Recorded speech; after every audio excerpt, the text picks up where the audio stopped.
Yo, what's up mga tol? Kamusta? Kamusta? At welcome sa panibagong video ng Anak ng Inay. So, yan nga mga tol, no? So, hindi naman lingid sa kalaman nyo na napapunta nga tayo dito sa PCCI um, Livestock Expo noong 2025. And dito nga sa event na to mga tol, syempre may nakita tayong mga big time breeders. At yung ilan ay nakausap nga natin dito sa event na to. And dito nga sa video na to mga tol, ipapakita ko sa inyo yung pag-uusap namin ni Boss Idol Ricky Tan at ni Boss JP ng Marileños Goat Farm. So yun, let's go mga tol! So, yun mga tol, no? Ngayon kasama natin si Sir Ricky, ang owner ng Bless Farm. Sir, pakilala ka muna ulit, sir, sa mga hindi pa nakakilala. Hello, I'm Ricky Tan, owner of Bless Farm. Oh. Magandang umaga sa inyong lahat. Yo. Pause na ako. Sabi lang Madami na kausap. Oh. Makakapagod din. Kaya nga, so second day, sir, no? Second day na natin ngayon. Second day na. Ako ang chairman ng event. Kamusta naman po? Kamusta natin? Grabe.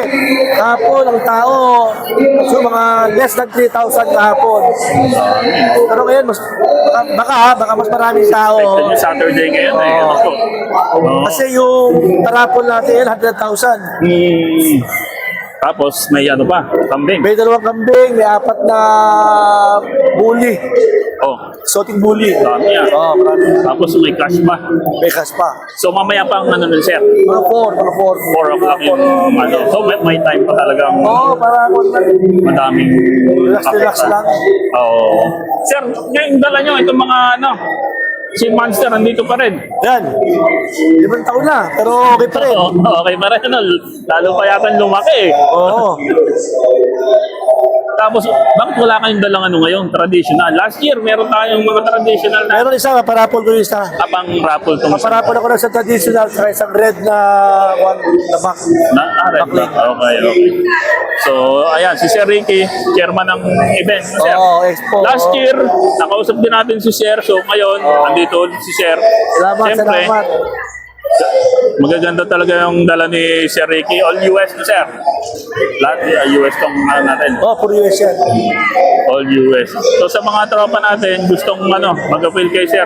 Saan nga ba, Sir, yung ano mo? Sariaya Quezon. Yan. Sariaya. Ito, Sariaya Quezon. So, pwede naman bumili dito, Sir, ngayon, no? Meron. Dami na akong kausap. Dami na akong kausap. Okay. Tapos, pwede rin naman pumunta sa farm just in case. Lagi may tao naman doon sa farm. Oo. Kaya, siguro makapasyal din doon. Pwede. Mag-video ako. Pwede naman. Welcome kayo doon. So, Sir, invite mo sila, Sir, kung pumunta dito. Sa ano? Habang may panahon pa, in-invite ko kayo magpunta sa San Pablo City Convention Center. Marami ho premyo rito, marami kayo matututunan. Napakasaya po dito. Yun. Sir, ano kaya, next year, may abangan ba tayo ulit? Oo. Taon-taon na ito. Taon-taon na natin gagawin to. Yun. So, Next year, 27 and 28. November 27, 28. Next year. Okay. Basta every Friday, Saturday. Pwede Saturday. So, yun. So, palaki ng palaki lalo, Sir, no? Last year, 114 na booth. Ngayon, 142. Oh, kita yun Mas na. marami ngayon. Grabe. So, madami talagang sumusuporta. Mas marami, Sir. Okay, pagkagano. Taon-taon, mas ayusin pa natin. Opo. Actually, sa kambing last year, parang 2 lang kami. ilan lang ngayon, no? Oo. Ngayon, lalo sa... Ang dami. Nabihisa kami ngayon. Oo. So, yan, maganda. Napupromote natin yung ano, ang pagkakambing. So, yan, sir, maraming Okay, thank you. salamat. Saka na tayo magkwentuhan. Medyo pause ka na. Punta na lang ako sa farm niyo, sir. Pagka ano, message ako sa'yo. Sige, sir. Thank you. Thank you. Thank you, sir. So, yan mga tol, napakapalad natin. Inabutan natin yung owner ng Marileños Goat Farm. So, sir, pakilala ko muna, sir. Good morning po. Kami po ang Marileños Goat Farm from Marilao, Bulacan. Yun, My name is JP Javier po. JP Javier. So, yan, napakapalad natin. Nabutan natin dito, sir. Sir, taga Bulacan pa kayo. Layo, Yes, medyo okay naman. 3 hours. 3 hours yung Tapos itong dala nyo, itong dalawang ano lang. Ito lang dalawa. Dalawang Oo. US import sila. US ang ano yan, import. Red and black. Black Red and apple. black apple. no? Okay, okay. Sir, parang ngayon ko lang na ano yan, yung ano nyo, itong farm, Medyo late na kasi ko. Kailan kayo nag-start, sir? 2022. Okay. Pero yung pagpo-post natin sa social media, medyo late na. Medyo ano, kaya sabi ko pa, bago sa ano itong si Marlenyo. Medyo palit. Ikaw ang napapanood. Nakapanood pala tayo ni Sir. So maraming salamat, Sir. So, ang malaga niyo, Sir, dun sa Bulacan, ano yun, lahat? Puro US na sila. US na power na sila lahat. US Power. Kasi yung mga dati nating materials na may bloodline ng US Australian, inalis ko na sila lahat. Puro US na sila. Puro US na lang. Tsaka lang, actually, puro ano yun, puro galing kay Mayor Sumabal. ETMM. Okay. Pero yung pinag-umpisahan mo, Marami. Kung kani-kaninong mga kung ano ganyan. nakita ko yung mga US, iba talaga. Kaya sabi ko, Oo. focus ako sa US na lang. Sa US ka na talaga Sa tingin ko yung market. Yun na din ang hanap din ng mga tao. Oo. Since, Sir, medyo late kayo nag-start, kamusta naman ang So, negosyong pagkakambing, So Sir? far okay naman, hindi naman siya totally sa akin. Hindi ko naman siya consider kasi na negosyo. Ano, Sir, parang hobby? Hindi siya happy din. Libangan siguro. Libangan, oo. Libangan na may, kahit pa paano, may pumapasok na income. Oo. Gano'n Pero naman negosyo talaga. hindi kasi, Oo. ano yan bawal mainip.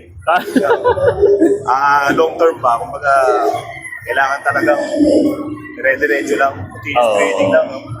Huwag mo siyang tingnan na source of income mo kasi hindi po pwede Oo. yan. Maiinip ka. May inip, no? Dapat may ka talaga. May iba kang source of income para matulungan mo rin yung pag-support sa kanila, sa maintenance nila, etc. Oo, Sir. Pero, Sir, yung farm natin, madami na. Ilang heads na tayo O ngayon sa ano? konti lang sila, baka mga nasa 20 to 30 heads lang. 20 to 30 Mahirap heads. din naman sobrang dami kasi mahirap matutukan din eh. Tama, Lalo tama, ako, sir. isa lang naman yung handler ko doon. Oo. Kami lang dalawa, tutuko lang kami dalawa. Pero nakakapag-out na kayo ngayon, or? Oo, okay din pala. Nakakabenta naman, awa ng Diyos. Oo. Kasi yung iba, medyo kinikip muna bago mag-out eh. Ako yung mga kinikip ko yung mga doling. Dowling. Yung mga babae, pero Okay. yung mga backling. Yung sinishare backling. na natin sila. Yeah. Yung mga nasishare natin naman tayo. Okay, okay. Ayos pala. So, yan si Sir, 2022? 2022. So yung 2022 na yan, upgraded pa alaga ko noon. Okay. Siguro early 2023, saka ako nag-full time. Bagong-bago pa lang. Parang ilang cycle pa lang, Sir, ng ano Pero nakapag-practice naman tayo sa mga upgraded. Ah, Kaya sabi ko, mukhang okay full time oo. Yun, nagtuloy-tuloy na po siya. Mas okay in terms of bentahan ba yan, Sir? O anong naisip mo? Bakit ka Para kasi para sa akin, kung sa bilis ng pagpapalaki, ibang bumunas yung mga power talaga. Gawa nung yung mga graded ko noon, pati katawan nila, hindi ganun din kalalaki. Kumbaga, pag-meat talaga ang hanap mo, gusto mo makapagpabomba ng katawan, power talaga. sa Bower? Oo, subok na talaga. Iba talaga silang bumunas. Kasi ganun, Mabilis. ganun din naman yata, ganun din yung yung effort mo Same Oo. yun lang, oo. sa pagpapakain, ganun din. Parehas lang, oo. Herd animal lang din yan. Oo. Parehas lang din, sir. Oo, grabe. So, pwede kaya, Sir, mga pasyal sa inyo pagka, Sir? Kung pwede, pag may time ka, Oo. Message ko kayo, Sir, pagka, as pasyalan ko kayo. Sige, sir. Yun, Sir, masasabi nyo naman sa ating mga viewers, Sir, mga gustong mag-alaga ng kabig, mga OFW. Baka Ayun po, kami po ay ang Marileños Power Nandiyan naman po si Sir RJ. Opo, opo. Kung may pagkakataon din po na gusto nyo mag-inquire at gusto nyo mag-purchase o gusto nyo ilang katanungan or something, contact nyo na lang po yung number namin sa aming booth po. Yan po. Thank you po, I-flash na lang natin sa screen yung contact ni Sir sa mga gustong bumili, mga taga Bulacan. Yan, Sir. Ano yan? Ito, sa iba na to, sir. Ito lang, sir. Ibang na to. Sige, Sir.